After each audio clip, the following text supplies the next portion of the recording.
Welcome back to Old School Sports and our Out of the Park Baseball 26 mini-series with the AL West Division champion, Los Angeles Angels.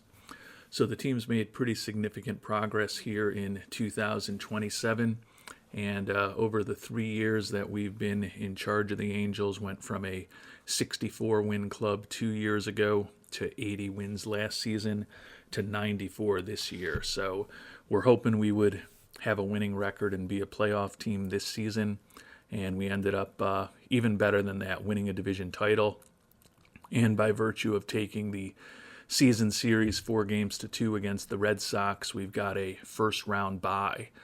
So like the way that we're positioned, certainly don't think that we're going to be favorites to win it all, but we're in the playoffs, might as well give it a run and see what happens.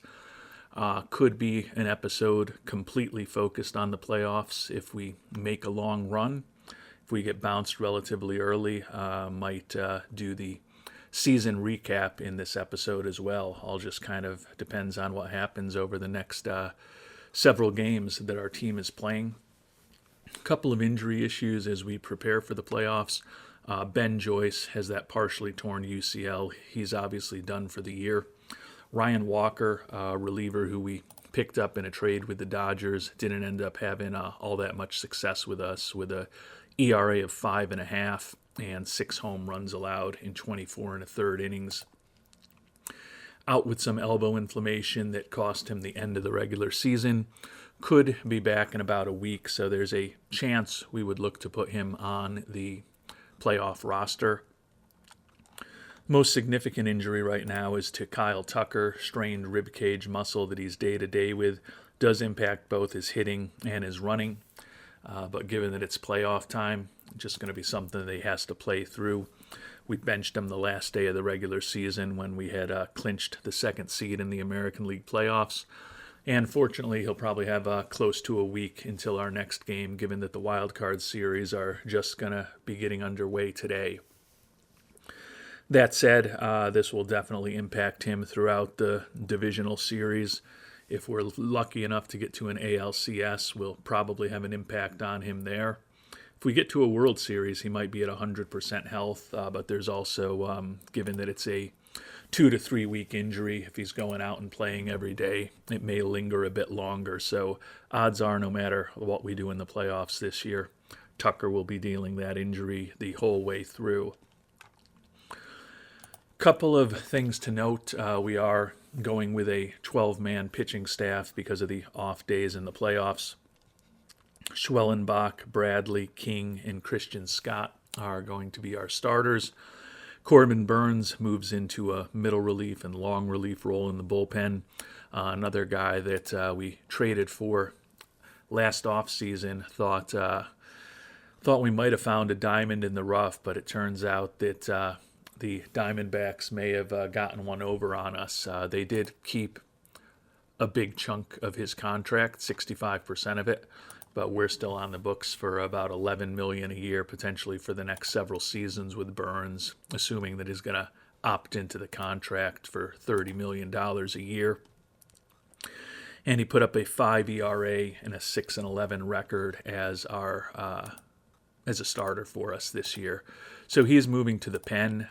If and when we have a healthier situation with Mr. Walker, Burns, or Roansy Contreras, or Jason Adam are the 3 guys most likely to lose a roster spot. But we will cross that bridge when we come to it, if and when Mr. Walker's healthy enough to be put on the Division Series roster.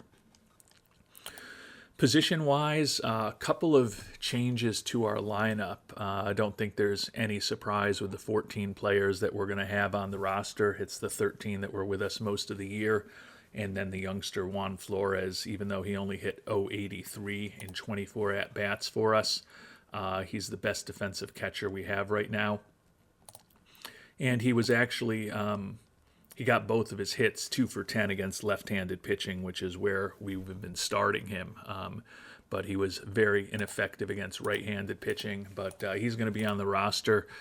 We're still going to start him for his defense against left-handed pitching, but as I noted, a couple of changes to the lineup.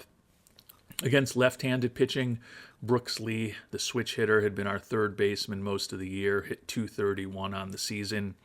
We're going to move Addison Barger, even though he's a left-handed hitter, into the lineup against left-handed pitchers for the playoffs. Bat him number 8. He was reasonably effective against left-handed pitching this year with a 90 WRC plus.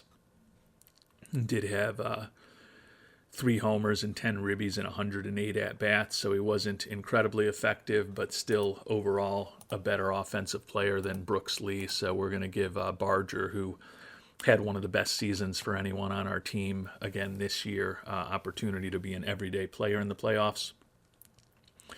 And we're going to try to strengthen the defense a bit against right-handed pitching. Logan O'Hoppe, who had been our DH all year, had a pretty brutal season overall with a 77 WRC plus and a minus 1.1 WAR. And O'Hoppe was a disaster against right-handed pitching with a 72 WRC plus this year. So we are going to only play O'Hoppe as DH against left-handed pitching. Against right-handed pitching, we're going to move Nolan Shaniel into the DH role. And then Dylan Cruz, who we picked up in a trade before the trade deadline, another guy that wasn't particularly effective for us with a 203 average and 118 at-bats. But looking at his profile, he can at least be a respectable-ish major league hitter against right-handed pitching. And he's a little better defensively in left field than Shanuel, so we'll upgrade a tiny bit defensively. And our hope is that with how ineffective O'Hoppe's been against right-handed pitching this year, that will ultimately upgrade our offense a tiny bit as well. But we won't find out how any of this stuff works out for about a week. As I noted, we've got a bye. We'll be playing against the Orioles or the Rockies in the second round, or the Orioles or the Red Sox in the second round. The Rockies aren't in the playoffs. Over in the National League, a matchup of 2 high-powered teams with the Dodgers and the Braves in one of the wild card matchups, the Brewers and the Phillies in the other. And in the American League, our divisional rivals, the Rangers and the Mariners, will be playing each other for a chance to take on the Detroit Tigers with the best record in the AL. And we've moved on to the divisional series. The Phillies took out the Brewers 2-0, but they lost game number 1 of their divisional series to the Diamondbacks. The Braves took out the Dodgers, and they won game 1 against the Cincinnati Reds, who with a 98-win record this year had the best record in baseball.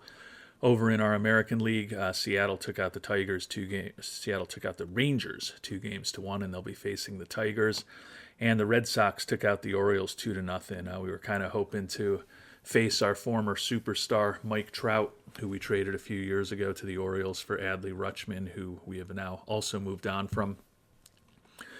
But instead, we will get the Red Sox, and that's going to be a challenging matchup for us. As I mentioned, we did win the season series against them, but with 94 wins, they, over the course of this long Major League season, won just as many games as we did. And as we get ready, Ryan Walker's still 1 day away, so there's an argument to put him onto the roster and just know that we won't have him available for game number 1. But he was so ineffective for us that we're not going to rush him back. We'll see how some of those middle relievers do in this series, and if one of them is particularly ineffective in the playoffs, that may make the decision who to dump next round for Walker a little easier for us. Kyle Tucker, of course, still banged up, recovery time down to 1 to 2 weeks, but we are going to play him. We're in the playoffs now. He's got all offseason to recover from that rib issue if things don't go well.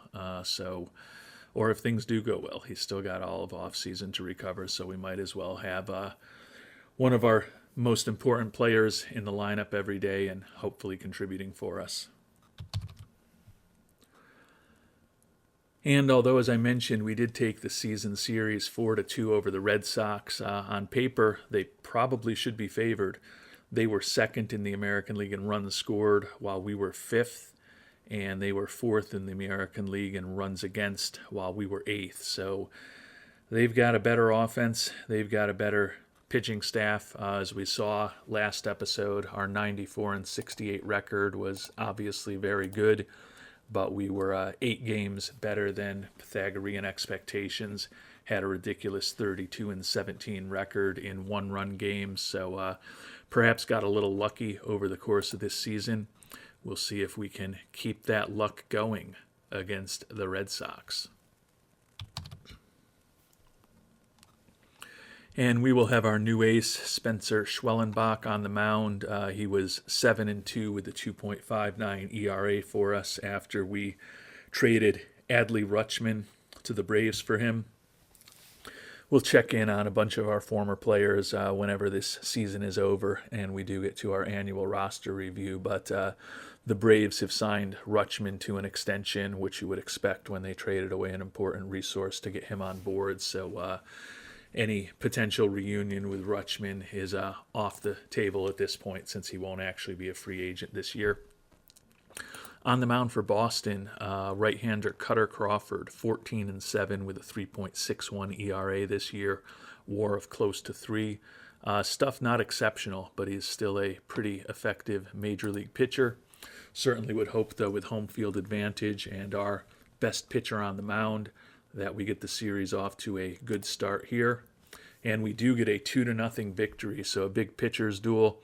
Home run from Vlad Guerrero Jr., which we love to see. Duran, who we brought on as a rental closer for us, and he did an outstanding job, gets the save. Taking a look at the box score, both teams had 5 hits, but ours mattered a little more with that 2-run home run that Vladimir Guerrero Jr. hit. Tucker 0 for 3 with a couple left on base, trying to play through that injury. Schwellenbach was excellent. 2 hits, 1 walk, 8 strikeouts over 7 1/3 inning. And then Hentges and Duran did give up 3 hits over the final inning and 2/3, but it was scoreless baseball overall. Crawford, 3 hits, 2 earned runs over 4 innings before he was pulled.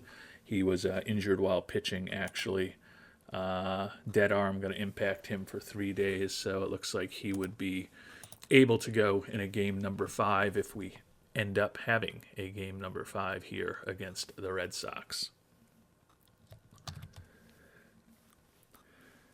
And moving on to game number 2, Taj Bradley, who we picked up in a big trade with Tampa Bay, 7-5 with a 3.13 ERA for us, similar to how the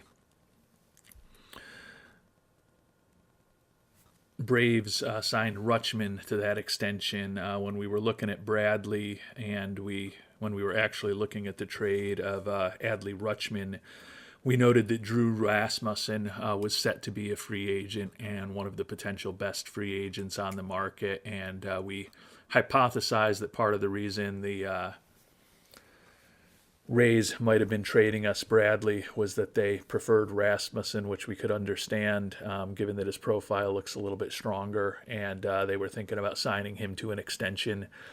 And the Rays have actually signed Rasmussen to that extension too, which definitely limits the quality of the potential starting pitchers that are going to be available in free agency this year. So think that we're glad we made the trades that we did, even though some of them were somewhat costly, because there's just not going to be a lot of talent on the free agent market this year. We've got the right-hander Bradley on the mound against Sawyer Gipson Long, 29-year-old right-hander for the Red Sox, split the year between Boston and Detroit. They picked him up in a deal before the trade deadline. Was a combined 14-6 between those two teams. Interesting that Detroit, who ended up with the best record in the AL, and Gipson Long was 9-3 with a 3.60 ERA, would trade away a pitcher like that during the regular season. Although it was big names involved, they were looking for some offense, and they got Casas from the Red Sox, and all he did with Detroit was put up a 127 WRC plus, and both of these teams won their division, so maybe it was one of those trades that actually helps both teams out. Our hope is to head across the country to Boston with a 2-0 series lead. See if we can get it. Not to be the case, an 8-3 loss for us. Another home run from Vlad Guerrero Jr., so good to see him producing. But Boston with a run in the first and then 4 in the second jumped out to a 5-0 lead. We closed the gap to 5-3 by the end of the fourth, but after that it was all Red Sox. 8-3 victory for them. Another 0 for day from Kyle Tucker. Guerrero with the solo home run. Baldwin and Volpe at the bottom of the order also drove in runs for us. But Wilyer Abreu with a monster day, 3 for 4, 2 runs scored, 4 ribbies. And Gibson Long was not great, but Taj Bradley was worse. 6 hits, 5 earned runs over just an inning and 2/3. Definitely hard to overcome that. Their shortstop Marcelo Meyer, pending leg injury. He hurt himself while running the bases, but Boston did what they needed to do in Los Angeles, and they got a win against us here in Anaheim.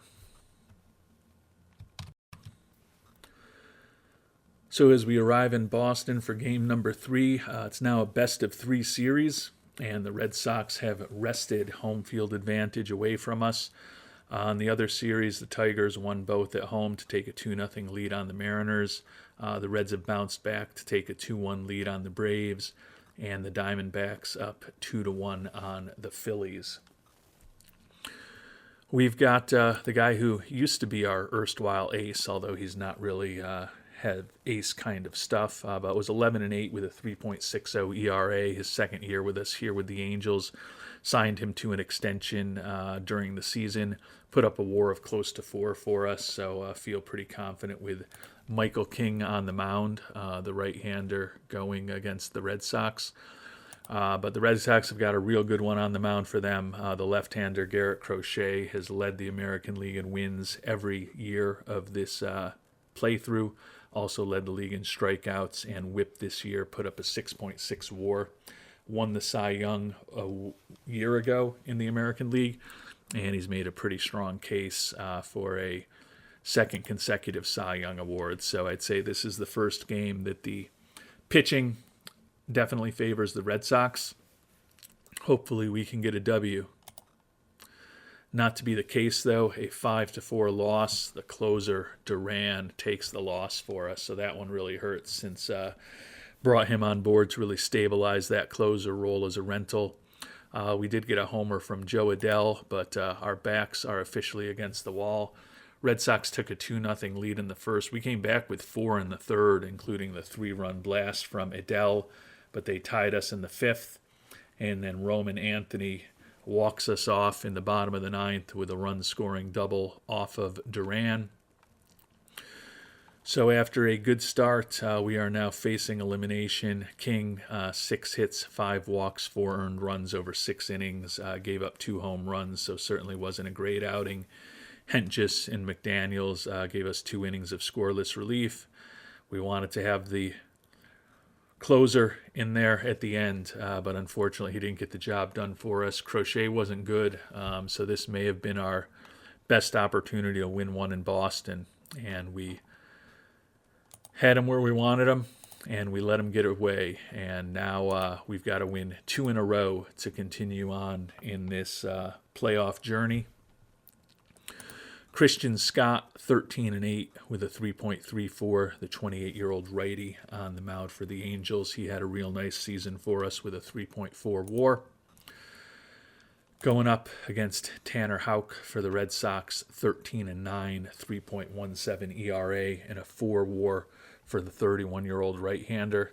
So another good pitching matchup here in Boston. Is this where our season will end? Or will we get at least one more game home in Los Angeles? And the season is over for our Los Angeles Angels. Glad that we had the winning record. Glad that we got into the playoffs. Glad that we won the division. And I guess I'm glad we got some postseason experience for these players. But ultimately, a relatively quick trip to the playoffs, taken out by the Red Sox 3-1, lose 3-2 here. So other than game number 2, pitching duels in all 3 of the other games, and the Red Sox got the best of us. Our center fielder, Grant McCray, did hit a home run for us today. But 3 runs in the bottom of the 3rd was all that the Red Sox ultimately needed. Error on the pitcher helped them to that victory, but we only had 4 hits on the entire day. Going to be tough to win a lot of games in the postseason when you have just 4 hits. Scott did a good job other than the error. 3 hits, 1 walk, 6 strikeouts over 6 innings, only allowed 1 earned run, but unfortunately allowed 3 runs overall. Spire, Contreras, Hentges, and McDaniels combined for the final 3 innings of scoreless relief, but the offense couldn't get going. And the season is over for our Los Angeles Angels. And 3 of the 4 division series are over. The Tigers swept out the Mariners. The Red Sox obviously have dispatched us. Diamondbacks took care of the Phillies. The most interesting series is the Reds and the Braves, 2-2. Final game will be in Cincinnati today, and find out who's going to be facing off in the league championship series. If the Reds end up winning, we will be the only team that had home field advantage in the division series that didn't move on. But as we talked about, the Red Sox had as many wins as we did in the regular season, and on paper looked like they probably were a better team, and they certainly looked like they were a better team on the screen that we just played them on. So before we find out who's going to be facing off in the league championship series, check in on a few former players and a few interesting players. Rutschman, as we mentioned, signed a 4-year, $88.8 million extension with the Braves after we dealt him for Schwellenbach. He was a league average offensive player, but did put up a 3.8 WAR combined this year between our 2 teams, and he was much better than a league average offensive player with us. Obviously, the Braves liked what they saw enough to lock him up for the future, and as we noted, they are still playing in the playoffs with Kutchman, while we are done despite having Schwellenbach on our team. Juan Moreno, and this really hurt the Phillies. As we noted, they're already out of the playoffs, but the international free agent from a year ago who signed a 7-year, $290.5 million deal, so a $41.5 million annual average. We had offered him $40 million a year. He came back and said he wanted over $46 million a year to sign with us, at which point we let him go, and he ended up signing with the Phillies. The now 29-year-old, clearly an experienced and accomplished major leaguer from Cuba, had a monster season for the Phillies, leading the league in runs, homers, ribbies, slugging percentage, OPS, and WRC+, while also hitting .315 and putting up a 7.7 WAR. Unfortunately, he missed the playoffs for them this year. Anthony Rendon, who we traded away at the start of this playthrough, spent the entire year this season in the minors with the Kansas City Royals organization, which is who we traded him to. And then they ultimately cut him in August, and he just signed a minor league deal with the Red Sox a few weeks ago. Looks like his career could be nearing an end.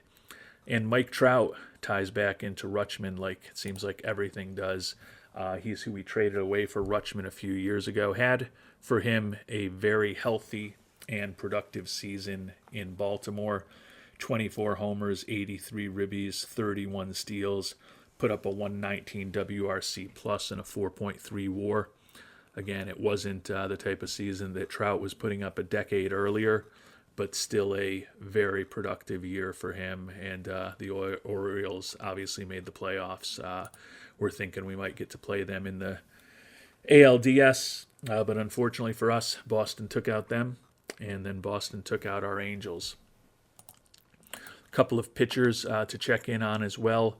Kikuchi, who we traded away to get most of his salary off the books a couple of years ago, is now a reliever for the Reds. Put up a 1.87 ERA over 72 and a third innings in that role, but still for $20+ million, a very expensive resource. Glad that he's off the books. I mentioned we were hoping Drew Rasmussen might hit the free agent market this year. Thought he was going to be the best free agent on the market. 7-11 with a 3.89 ERA this year, but his 3.9 WAR kind of in the range of what he's always done for Tampa. We mentioned that we thought they might have been willing to trade us Taj Bradley a few months ago because Rasmussen was heading for free agency, and we thought they might like him better. And they have locked him up for 5 years, $141 million. So unfortunately for us, he won't be available as a free agent next year.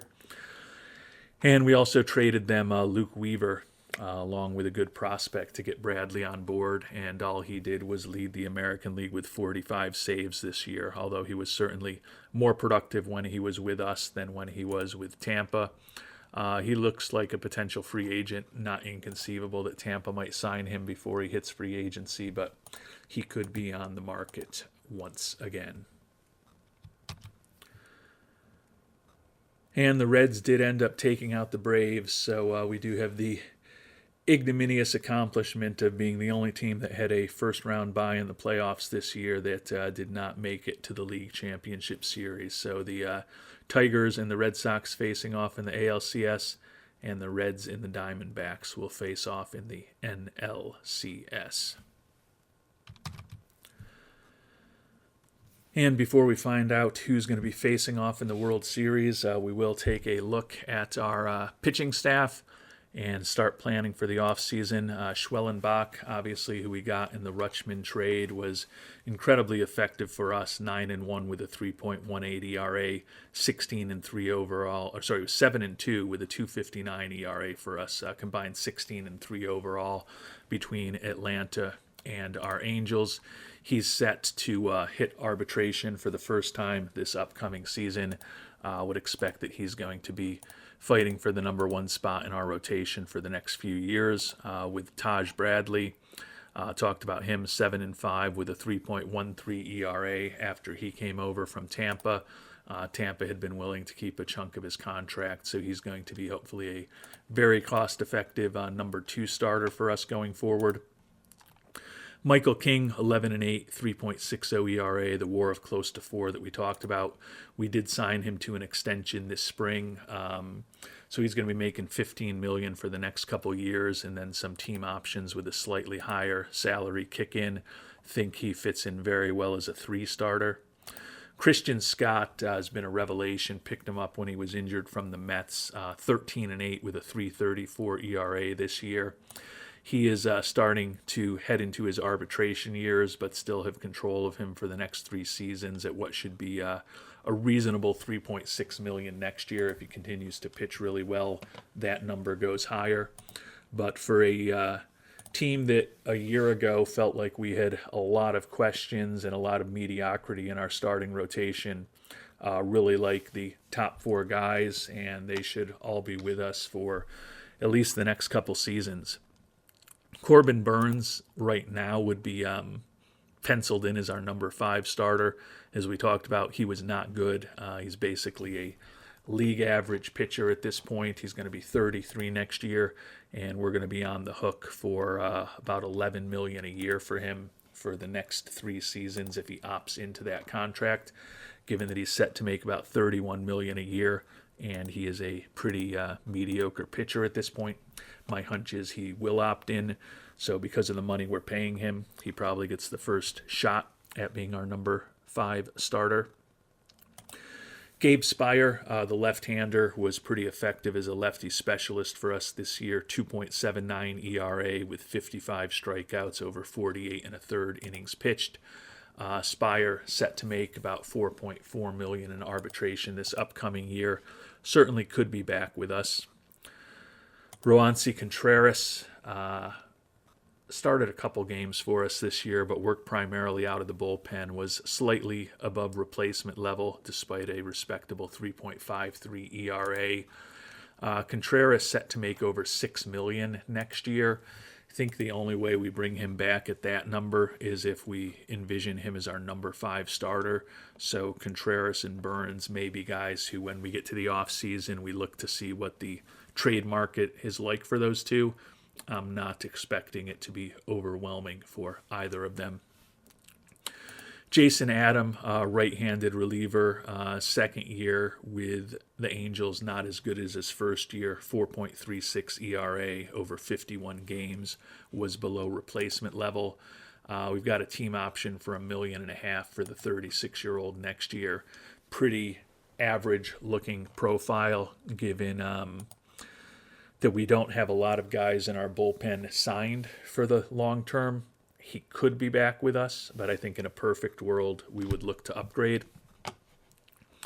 Lefty Sam Hentges, very good after we traded for him from the Yankees. 1.43 ERA over 44 innings pitched. The 31-year-old going to be headed to free agency, and he is looking for over $15 million a year. So as good as he is, I think it's unlikely he'll be back with us. Another lefty, Garrett McDaniels, 2.85 ERA over 75 and 2/3 innings pitched. He's finally arbitration eligible, but set to make only $1.5 million next year. He will certainly be back with us. Spire possibly will be back with us. Hentges unlikely to be back with us among those 3 lefties in the pen right now. Righty Colin Snyder has been a pretty good waiver claim for us at the start of last season from the waivers. 2 full years with us in the Angels now. Sub-3 ERA over 58 and 2/3 innings for us this year. The whip of 1.09, certainly respectable. 1.43 ERA plus, 91 FIP minus. Snyder set to make about $2.5 million in arbitration next year. Likely will bring him back. And then Joan Duran had those problems in the playoffs, but he was very effective for us with a 1.57 ERA and only 10 hits allowed in 28 and 2/3 innings after we picked him up from Minnesota. Another guy that we just might not be able to afford, though, looking for $17.5 million a year over 4 years. Certainly would stabilize that closer position for us. Would love to have Duran and or Hentges back. Just don't know if ultimately the money that they're looking for is going to make sense.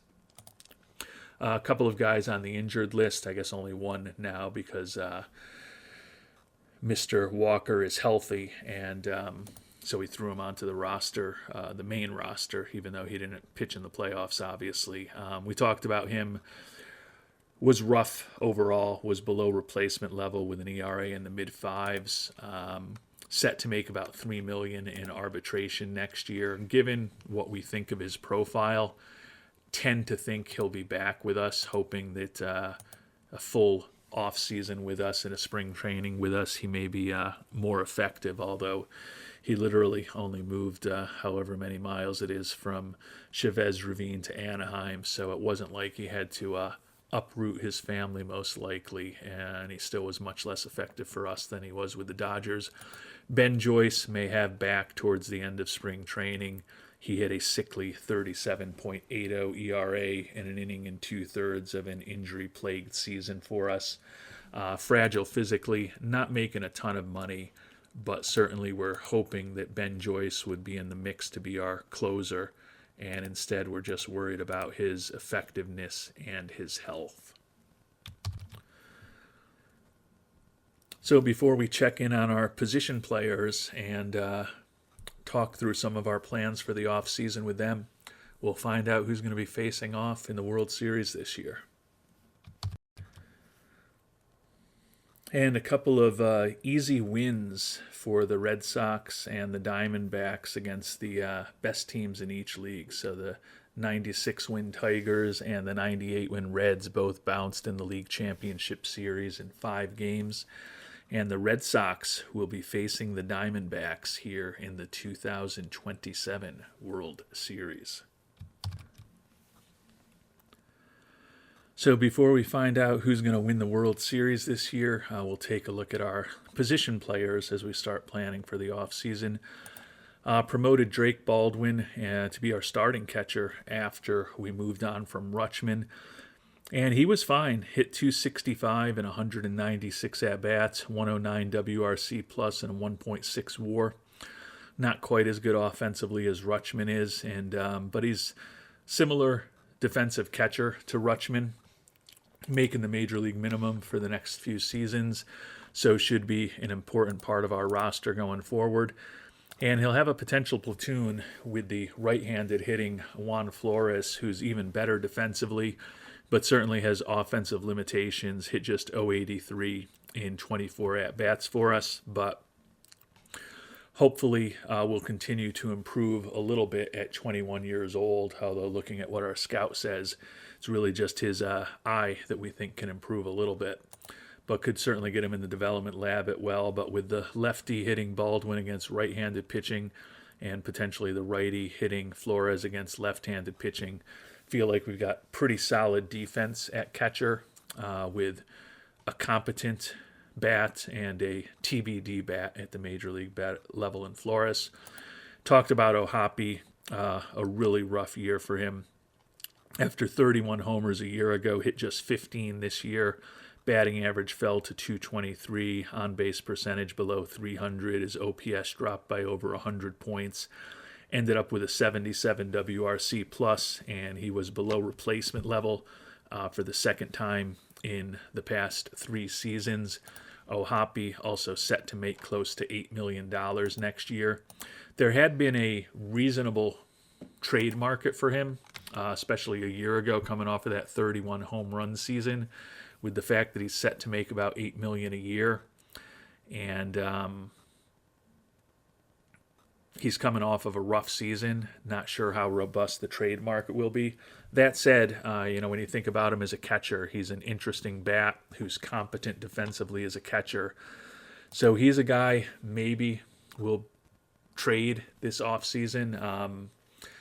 I can't see playing him again at DH given his offensive inconsistency. And if we're going to go with the better defensive catchers in Baldwin and Flores for the money he's going to be looking for, maybe we can find something interesting in the trade market. Vlad Guerrero Jr. got off to a monster start for us, was the American League Player of the Month in April. Slowed down after that and also missed a couple of weeks with an injury, but still had a much more productive second season in Los Angeles than his first. 259 average, 26 homers, 94 ribbies, also knocked 32 doubles. OPS over 800 and a 122 WRC plus and a 3.2 WAR. Certainly for the $37 million a year that we're paying for him, expecting for more than a 3.2 WAR, but was glad to at least see him progress offensively this year. Also had good results in the development lab working on his defense this offseason to become a bit more of a complete player. Not regretting the contract yet, but he certainly hasn't lived up to it so far, despite a better year this season. Brooks Lee, utility infielder for us again this year. As we talked about earlier, he was starting for us against left-handed pitching, ended up starting 70 games on the year. Hit just 231 with a 72 WRC plus, about half a win above replacement, similar to a year ago. Certainly a useful utility infielder. The issue is he's no longer going to be making the major league minimum, looking to make about $2.4 million next year. Probably will have the switch hitter back, but would prefer him to be a 6th infielder rather than the 5th infielder for us that he was this year. Willie Castro was our 6th infielder, and he did a real good job after being a minor league free agent signing. Put up a 127 WRC plus in just 87 at-bats. Started just 9 games for us. We took advantage of the market for him just not materializing last offseason. Only ended up paying him $1.5 million. Unfortunately, he's looking for $9 million a year over 3 years, so unlikely that Castro will return next year. Zach Neto pivoted to second base this year and went pretty well, all things considered. Put up a 109 WRC plus and a 2.9 WAR, so pretty similar value-wise to a year ago. Some of the numbers better, 29 home runs, and he led the AL with 37 steals. but his batting average did dip by about 20 points. Fielding-wise, he was still actually a below-average defensive second baseman, but not as far below average defensively as he had been at a shortstop. So that's some small degree of help for our team defense. Definitely don't love that it seems like his range at the age of 26 is heading a little bit in the wrong direction, but we've got him signed to a long-term extension, and he's going to be an important part of what we're trying to do here for the foreseeable future. He was also a first-time All-Star this past season. Addison Barger was an All-Star for us a year ago and followed that All-Star award in 2026 with an even better year this year. Led us with a 4 WAR on the season, 124 WRC plus, 31 doubles, 25 homers, 80 ribbies, also stole 10 bases. He's a guy who is set to make about $3.7 million in arbitration next year. Would expect that he will be back as our starting third baseman. And expect that Anthony Volpe will be back as our starting shortstop. Wasn't great offensively, 238 average, only 13 homers and 17 steals. But an 85 WRC plus is kind of what we were hoping he might get to. And he did put up a 2.7 WAR for us. Fielding-wise, he was a well above average defensive shortstop, and the hope was that getting him in at shortstop with that captain personality would stabilize the infield and stabilize things in our clubhouse. And certainly coming off of a 94 win season, I think he's done about what we hoped that he could do. The bat certainly hasn't developed the way a Yankees fan like myself would hope that it would develop in Volpe's case, but still was an important player for us here in 2027. So feel like catcher might be set with a defensive-oriented duo in Baldwin and Flores, and first base Guerrero, second base Neto, third base Barger, and shortstop Volpe. Feel like we're pretty set in catcher in the infield. Question is, do we bring Brooks Lee back? And if we do bring Brooks Lee back, where do we go to find another infielder?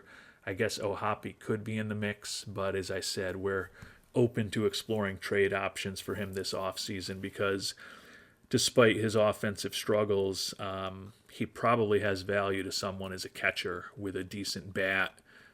If there's a team that places a little less emphasis on strong defense at catcher than we do. And although things seem pretty stable in the infield and at catcher, the outfield is where we've got a lot of question marks heading into next year. Made that trade for Dylan Cruz, as we talked about. He was not good overall offensively for us. Heading into arbitration, where he's going to be making about $2.8 million. Given that he's got decent speed, he's a decent outfielder, he's got a decentish looking bat, probably will have him back next year. I think the hope would be that he can be a guy who starts only against lefties for us and is a fill-in against right-handed pitching when guys need a day off. Just don't know that we're going to be able to build enough outfield depth to make that a realistic outcome. Left fielder Nolan Shanuel had a pretty good year for us. 116 WRC plus, 27 doubles, 12 homers, 11 steals. Ultimately an OPS close to 800. A WAR of 1 on the season as he's not a good defensive left fielder.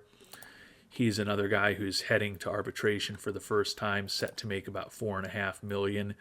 Given some of our offensive limitations and the fact that over the last 2 seasons he's been a well above average offensive player, albeit not a great offensive player, probably will have him back next year. It's not inconceivable that left field could be a platoon of Shanuel and Cruz, which is competent-ish offensively and a little below average defensively, assuming that the left-handed hitting Shanuel would be playing more often against right-handed pitching. Center fielder Grant McCray, brought him on board to stabilize our center field defense, and he did that. Was a bit above average in terms of his zone rating and defensive efficiency, although his arm was not great. Did hit 15 homers for us, and he stole 17 bases, so He did make an impact from time to time, but we got to be fair. Ultimately, he was still a 220 hitter who struck out 133 times, put up a 73 WRC plus. When we brought him and Volpe on board to stabilize the defense, we're kind of saying we were hoping to get 80 WRC plus from both of those guys. Volpe over-delivered a little bit. McCrary certainly light of that. But McCrary is hopefully not the long-term answer for us in center field, given that we do have Mr. Rodriguez in AAA, who's not too far away.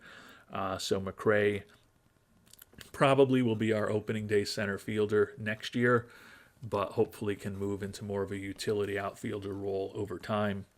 Likely we'll be moving on from Joe Adell. He's going to be a free agent after this year, and he is looking for $12.2 million a year over 3 seasons. We played him primarily against left-handed pitching this year, and he was productive with a 111 WRC plus, 16 homers in those 258 at-bats. Looking at his profile, definitely a lot more home run power against left-handed pitching, which we tried to take advantage of. But $12 million for a platoon corner outfielder is probably a bit expensive, so it's conceivable that Joe Adell has played his last game in Anaheim for the Los Angeles Angels. And last but not least, Kyle Tucker, rough second year in LA for him, had some injury issues, played just 124 games. Batting average just 247, OPS dipped below 800, still put up a 114 WRC plus and a 2.6 WAR, had 22 home runs, so can't say that it was a total disaster, but when we look at the WAR that he's putting up for a guy who's making in the low 30s a year, and what we've gotten from Guerrero, who's making $37 million a year, although Tucker and Guerrero have been good, solid offensive players, we were definitely hoping for more from both of them.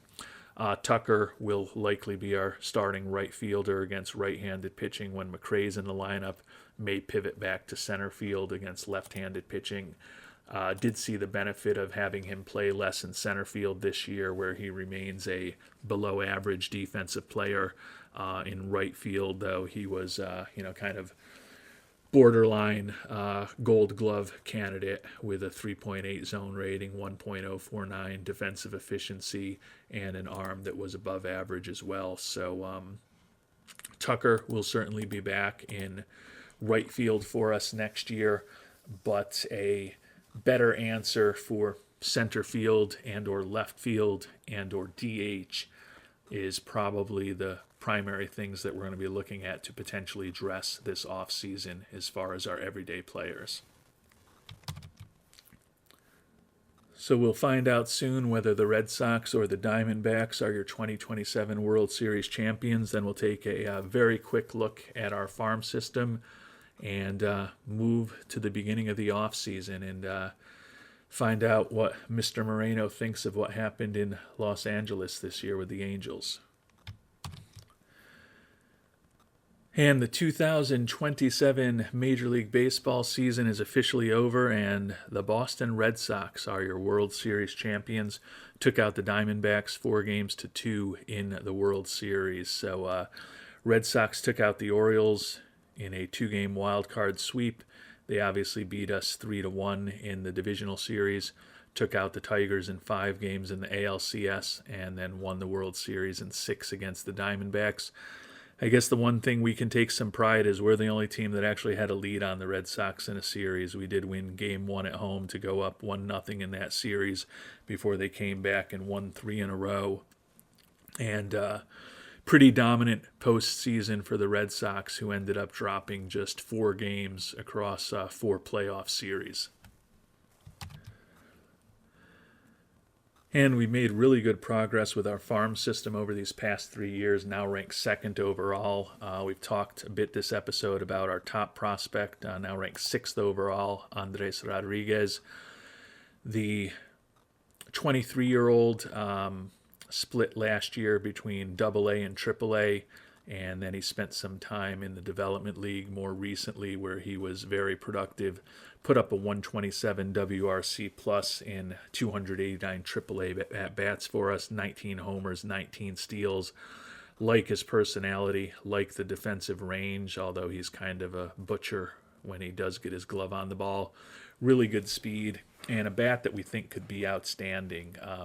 It's not quite a major league ready bat yet, which is why a few moments ago I was saying it's possible that we will be starting Mr. McRae in center field at the start of next year. But we'll certainly get Andres Rodriguez into development lab this offseason, continue to try to coach him up, and the hope is that by the end of next season he'll be our everyday center fielder, hopefully come playoff time. Tony Godinez, who was a big IAFA signing of ours almost 2 years ago, had an injury-plagued rookie season in the DSL, but still hit 271 in 70 at-bats, put up a 146 WRC+, still have a lot of hopes for what his bat can become, but unfortunately it was an abbreviated season for him due to injuries. Closer Tyler Koopman was a fifth-round pick for ours out of Pitt Community College, a junior college, and he's now listed as the number 40 prospect in baseball. Clearly that fastball that is absolutely devastating, attracts a lot of people. He was not particularly effective in A-ball for us, spent the couple of months after we drafted him there and put up a 5.52 ERA in 14 2/3 innings. Struck out 26, so he was very strong from that perspective, as you'd expect from a guy throwing close to 100 miles an hour in the low minors, but still has a lot of work to do to potentially develop. Sean Gamble is a future infielder for us, but you can see we've been training him up in the outfield as well to make him as versatile as possible. He spent the entire year in high A ball for us, where he had a monster year, 317 average, 33 doubles, 8 triples, 16 homers, ultimately put up a 170 WRC plus and a 5.3 WAR. Didn't look throughout the season as if he was quite ready for Double-A, and given that he was only 21 years old and he was 20 when the season actually started, didn't feel like we needed to push him, but presumably the former second overall pick will be starting next year in Double-A for us. And at this point, doesn't look like he's too far off from being able to contribute at the majors. Could be potential September call-up next year. Vinny Morales, who's an international free agent signing from this past year, ended up being kind of a compromise candidate for us after 2 pitchers that we loved and 2 other position players that we really liked more than him were taken. So for Morales to be listed as the number 80 prospect in baseball is a good consolation prize for us. He's still at the international complex, but guy that we have hopes for going forward. And last but not least, the number 62 prospect in baseball, Jake Riley, who we picked 14th overall this year out of Stanford. And this guy is really an experiment for us because typically we don't take guys with low work ethic. He also has several other negative financial traits with low loyalty, low leadership, and high financial ambition, but wanted to see what we could do in terms of his development with the great coaching that we have in our organization. He was excellent in A-ball and high A-ball, a combined 3-1 with a sub-2 ERA in 7 starts at those 2 levels, or 7 games, 6 starts at those 2 levels. And then even in Double-A as a 22-year-old, 2-1 with a 4.32 ERA, struck out 23 batters in 16 2/3 innings.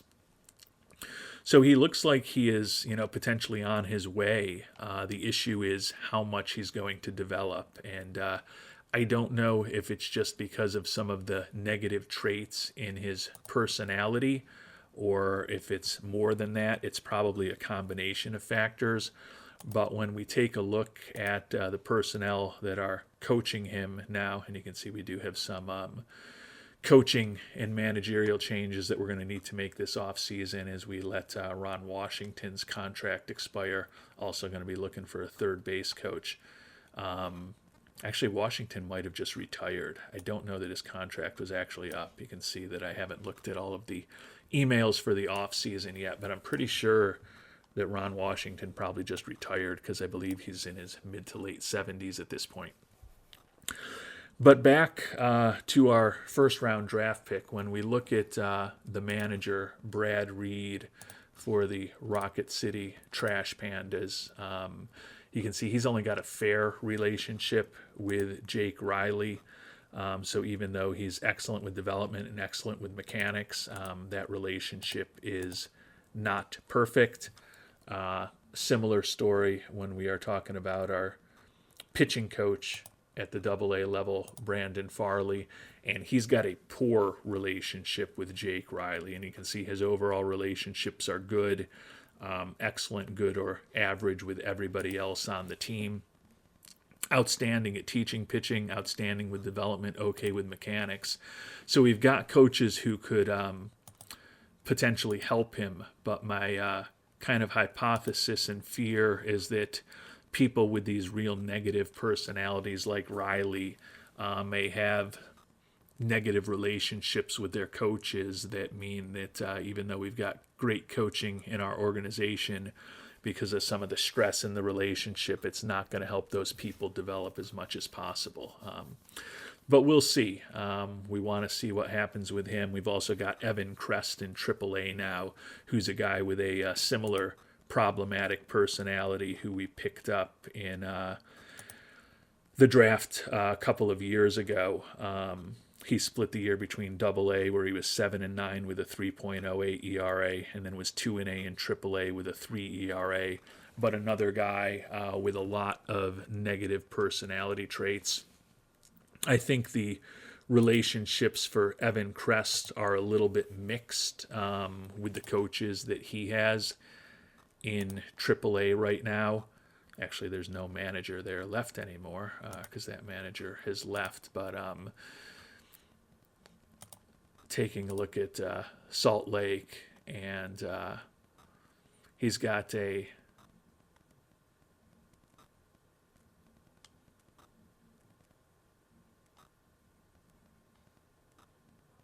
why am I not finding Evan Crest here? Yeah, I had to pause things to make sure I wasn't going blind, but Evan Crest, for some reason, doesn't even show up as a member of the team. So I don't know if that means that relationship is just horrible because of some of the negative personality traits that he has, but certainly his development hasn't been as jump-started as we would have hoped, and I do think that some of those negative personality traits manifest themselves in these guys being a little more difficult to develop, unfortunately. And now moving on to some final things here as the off-season gets underway. We'll be talking about the development facilities next episode. Arbitration period is open, as we've alluded to. A lot of arbitration-eligible guys and some pretty interesting decisions to make. Especially with some guys that we didn't even talk about as much. Reed Detmers, Jose Soriano, pitchers who ended up finishing the season in AAA for us, but are due pretty significant money next year. So we've got the opportunity to open up some money. Off-season underway, as we talked about, Andres Rodriguez viewed as the number 6 prospect in all of baseball. Looks like we've got some trades to think about. Assistant GM and third base coach Eric Young both left. We knew those were coming.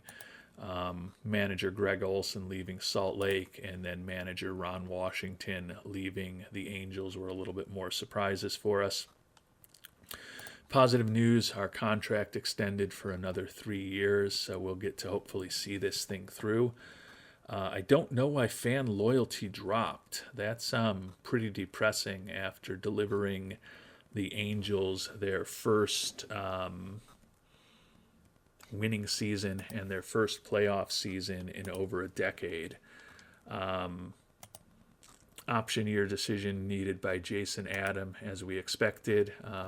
Corbin Burns, as we expected, unfortunately decided not to opt out of that contract.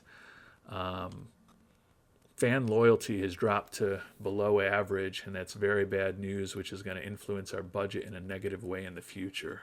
So that's pretty depressing after a 94-win division champion and a team that had a lot of fan interest. Review of the season goals. Happy with the work we did as far as our team record. Not happy we let Joe Jimenez leave. Happy that we've increased attendance. Happy that we've increased fan interest. Wants more in the international amateurs. Long term, happy with what we've done. Happy with our performance and goals. Happy with on and front office management.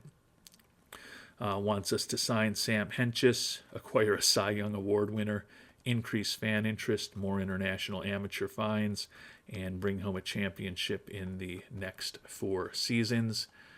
And to achieve that, I think that's a cutback in our budget. I believe we were at $300 million, and I think he's cutting us back to $286. So that is definitely disappointing, and really disappointing that after a decade of mediocrity at best in Los Angeles, that we broke through this year. We were selling out pretty regularly over the second half of the season, and the fan loyalty still took a significant bump for us. Oh, maybe I'm making that up. No, it looks like we were at 280 and we got bumped to 286. I don't know why I thought we were at $300 million. So that's better news than I had hoped, especially with that decrease in fan loyalty. So a $286 million budget for next year. Obviously, we made a lot of money this past season, made Moreno over $30 million. Attendance, the best it's been in a decade. And as we noted, we've taken this team from a 389 percentage winning before we started. We're 1 game better the first year, improved by 16 games the second year, and improved by 14 games and got a division title and a playoff appearance this year. So we are making some progress with these Angels, but there is still a lot of work to do. And we'll get started on the work to hopefully take this team to the next level, which will mean winning a playoff series and hopefully ultimately getting to and winning a World Series. In our next episode, we'll see what happens in the early stages of the offseason. Until then, thanks so much for watching, and hope you have a great day.